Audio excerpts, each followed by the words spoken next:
President Biden at work. I've seen his commitment to the American people, his expertise in foreign policy, his steadfast belief in diplomacy, and his rock-solid support for our diplomats and development experts. I've seen him on the Hill, in the Oval Office, in distant world capitals from Baghdad to Bagram, Paris to Peoria, and visiting our troops, visiting our diplomats, visiting all the men and women representing this country. And I can say without fear of contradiction that in the history of the presidency, no one has brought as much foreign policy experience to the job as Joe Biden. Wherever he goes, he's been a champion for American leadership and a defender of American values. And in Kamala Harris, he has a vice president, we have a vice president, with a long track record of standing up for the security of the American people, and an abiding commitment to using diplomacy to advance our interests and defend our values around the world. At this moment of unprecedented global challenge, it's more important than ever that the United States show up and lead, because the world simply doesn't organize itself to solve big problems, and the well-being of the American people hangs in the balance. We need diplomacy to get the pandemic under control worldwide, to save American lives and livelihoods. We need diplomacy to address the climate crisis, to protect communities across our country. We need diplomacy to check the rise of authoritarianism, to prevent the spread of dangerous weapons, to shore up democracy, to defend human rights, all of which makes the world more stable and free, and all of which protects the security and prosperity of the American people. Foreign policy is domestic policy. And because our strength at home determines our strength in the world, domestic policy is foreign policy too. President Biden and Vice President Harris know this better than anyone. That's why they believe so strongly in the work that we do at the State Department. And they've made it clear that the first question we must ask ourselves here at State is, how will this benefit our fellow Americans?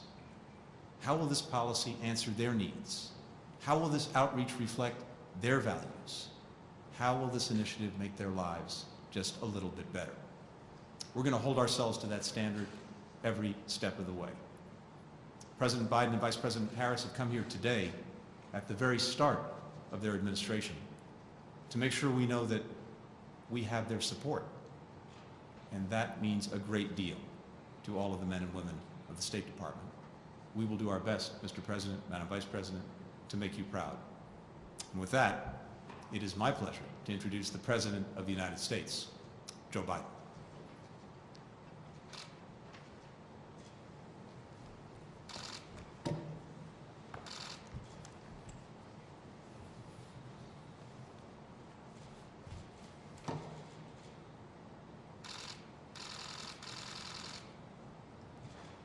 Mr. Secretary, it's great to be here with you, and I've been looking forward a long time to be able to call you Mr. Secretary.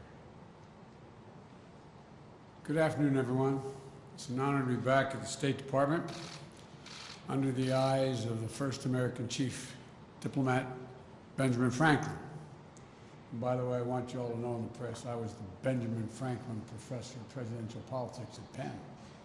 And I thought they did that because I was as old as he was, but I guess not. Anyway, all kidding aside, it's great to be here and stand alongside our most recent senior diplomat, Secretary Tony Blinken. Mr. Secretary, thank you for welcoming us today. We've worked together for over 20 years. Your diplomatic skills are respected equally by your friends and our competitors around the world. And they know when you speak for me. And so is the message I want the world to hear today. America is back. America is back. Diplomacy is back at the center of our foreign policy. As I said in my inaugural address, we will repair our alliances and engage with the world once again, not to meet yesterday's challenges, but today's and tomorrow's. American leadership must meet this new moment of advancing authoritarianism, including the growing ambitions of China to rival the United States and the determination of Russia to damage and disrupt our democracy. We must meet the new moment, accelerating global challenges, from the pandemic to the climate crisis to nuclear proliferation, challenging the will only to be solved by nations working together and in common. We can't do it alone. We must start with diplomacy, rooted in America's most cherished democratic values, defending freedom, championing opportunity, upholding universal rights, respecting the rule of law, and treating every person with dignity. That's the grounding wire of our global policy, our global power. That's our inexhaustible source of strength. That's America's abiding advantage. Though many of these values have come under intense pressure in recent years, even pushed to the brink in the last few weeks, the American people are going to emerge from this moment stronger, more determined, and better equipped to unite the world in fighting to defend democracy, because we have fought for it ourselves. Over the past few days, we've been in close cooperation with our allies and partners to bring together the international community to address the military coup in Burma. I've also been in touch with Leader McConnell to discuss our shared concerns about the situation in Burma, and we are united in our resolve. There can be no doubt, in a democracy, force should never seek to overrule the will of the people or attempt to erase the outcome of a credible election. The Burmese military should relinquish power they have seized, release the advocates and activists and officials they have detained, lift the restrictions on telecommunications, and refrain from violence. As I said earlier this week, we will work with our partners to support restoration of democracy and the rule of law and impose consequences on those responsible. Over the past 2 weeks, I've spoken with the leaders of many of our closest friends: Canada, Mexico, the UK, Germany, France, NATO, Japan, South Korea, Australia, to being reforming the habits of cooperation and rebuilding the muscle of democratic alliances that have atrophied over the past few years of neglect and, I would argue, abuse. America and alliances are our greatest asset. And leading with diplomacy means standing shoulder to shoulder with our allies and key partners once again. By leading with diplomacy, we must also mean engaging our adversaries and our competitors diplomatically, where it's in our interest, and advance the security of the American people. That's why yesterday the United States and Russia agreed to extend the New START Treaty for 5 years to preserve the only remaining treaty between our countries safeguarding nuclear stability. At the same time, I made it clear to President Putin, in a manner very different from my predecessor, that the days of the United States rolling over in the face of Russia's aggressive actions, interfering with our elections, cyber attacks, poisoning its citizens, are over. We will not hesitate to raise the cost on Russia and defend our vital interest and our people. And we will be more effective in dealing with Russia when we work in coalition and coordination with other like-minded partners. The politically motivated jailing of Alexei Navalny and the Russian efforts to suppress freedom of expression and peaceful assembly are a matter of deep concern to us and the international community. Mr. Navalny, like all Russian citizens, is entitled to his rights under the Russian Constitution. He's been targeted for exposing corruption. He should be released immediately and without condition. We'll also take on directly the challenges posed by our prosperity, security, and democratic values by our most serious competitor, China. We'll confront China's economic abuses, counter its aggressive, coercive action to push back on China's attack on human rights, intellectual property, and global governance. But we are ready to work with Beijing when it's in America's interest to do so. We will compete from a position of strength by building back better at home, working with our allies and partners, renewing our role in international institutions, and reclaiming our credibility and moral authority, much of which has been lost. That's why we moved quickly to begin restoring American engagement internationally and earn back our leadership position, to catalyze global action on shared challenges. On day one, I signed the paperwork to rejoin the Paris Climate Agreement. We're taking steps led by the example of integrating climate objectives across all of our diplomacy and raising the ambition of our climate targets. That way we can challenge other nations, other major emitters, up the ante on their own commitments.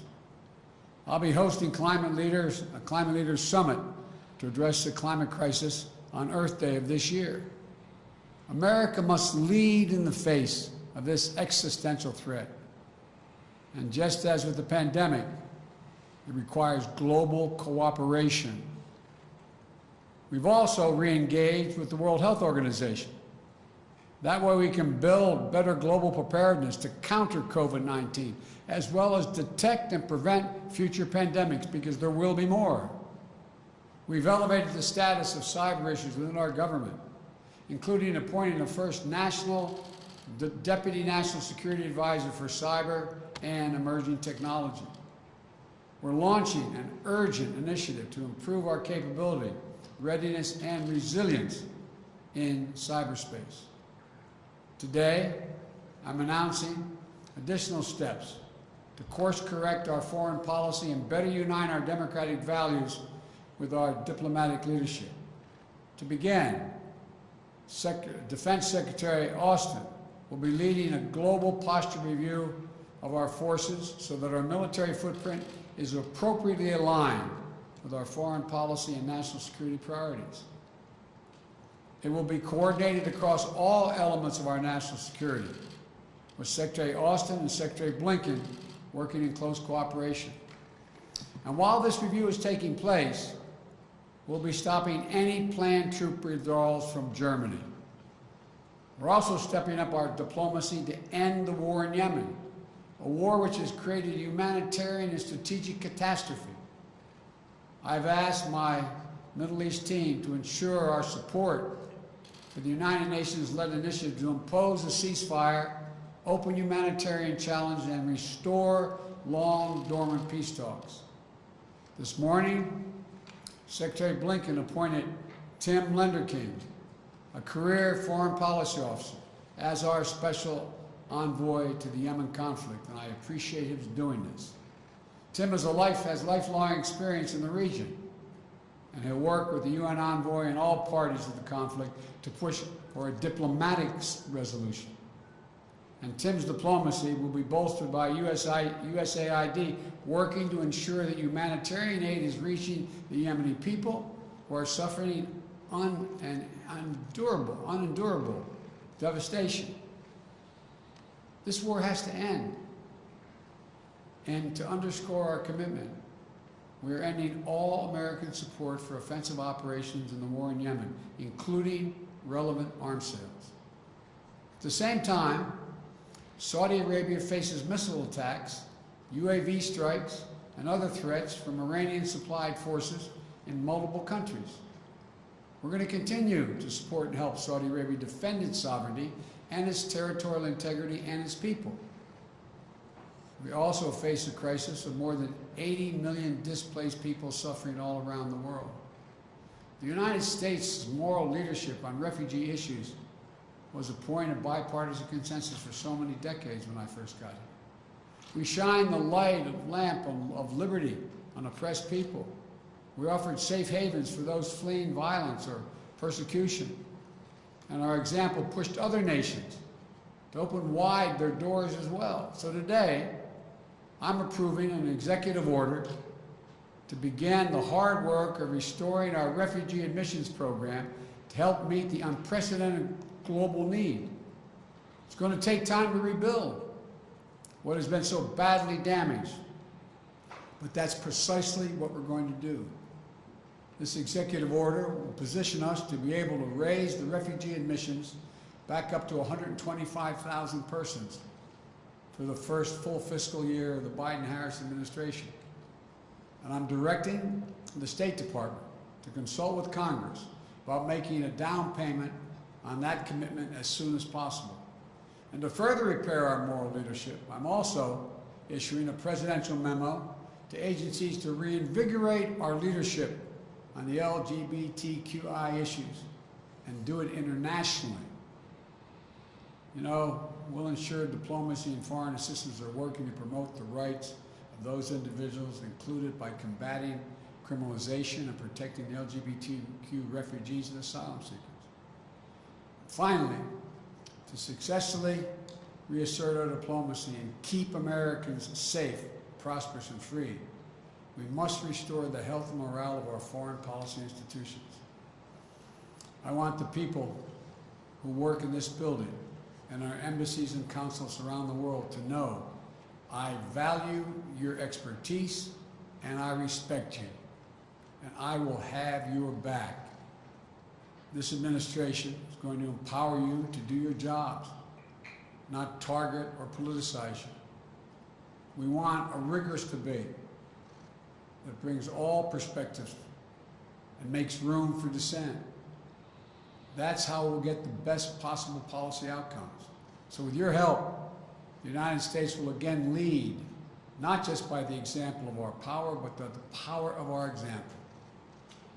That's why my administration has already taken the important step to live our domestic values at home, our democratic values at home. Within hours of taking office, I signed an executive order overturning the hateful, discriminatory Muslim ban, reversed the ban on transgender individuals serving in our military. As part of our commitment to truth, transparency, and accountability, we stated on day one, we started on day one with daily briefings of the press from the White House. We've reinstituted regular briefings here at State and at the Pentagon. We believe a free press isn't an adversary. Rather, it's essential. A free press is essential to the health of a democracy. We've restored our commitment to science and to create policies grounded in facts and evidence. I suspect Ben Franklin would approve. We've taken steps to acknowledge and address systemic racism and the scourge of white supremacy in our own country. Racial equity will not just be an issue for one department in our administration. It has to be the business of the whole of government and all our federal policies and institutions.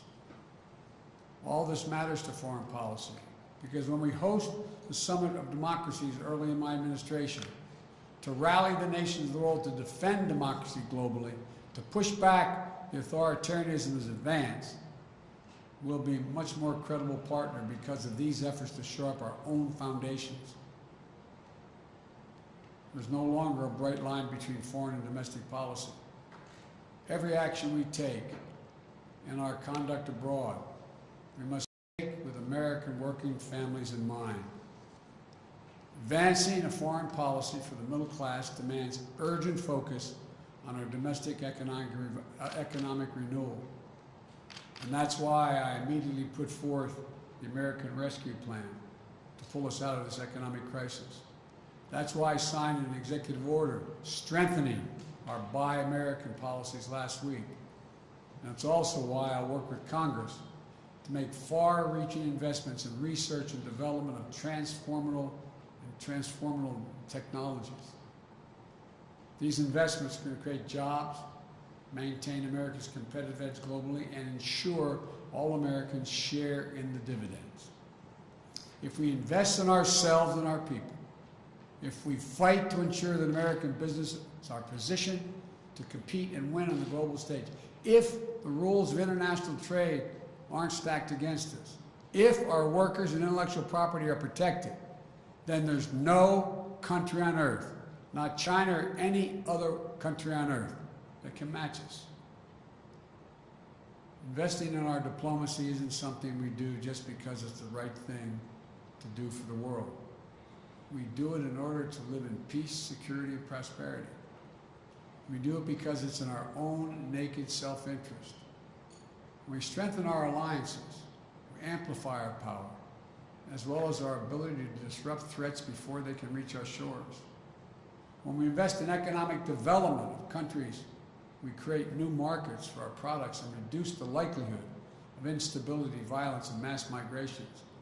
When we strengthen health systems in far regions of the world, we reduce the risk of future pandemics that could threaten our people and our economy. When we defend equal rights of people the world over, of women and girls, LGBTQ individuals, indigenous communities, and people with disabilities, the people of every ethnic background and religion, we also ensure that those rights are protected for our own children here in America. America cannot afford to be absent any longer on the world stage. I come today to the State Department, an agency as old and as storied as the nation itself, because diplomacy has always been essential to how America writes its own destiny. For the diplomacy of Ben Franklin helped assure the success of our revolution. The vision of the Marshall Plan helped prevent the world from foundering on the wreckage of war. And the passions of Eleanor Roosevelt declared the audacious idea of universal rights that belong to all. The leadership of diplomats of every stripe doing the daily work of engagement created the very idea of a free and interconnected world. We are a country that does big things. American diplomacy makes it happen. And our administration is ready to take up the mantle and lead once again. Thank you all. May God bless you and protect our troops, our diplomats, and our development experts, and all Americans serving in harm's way. Go this way. Thank you.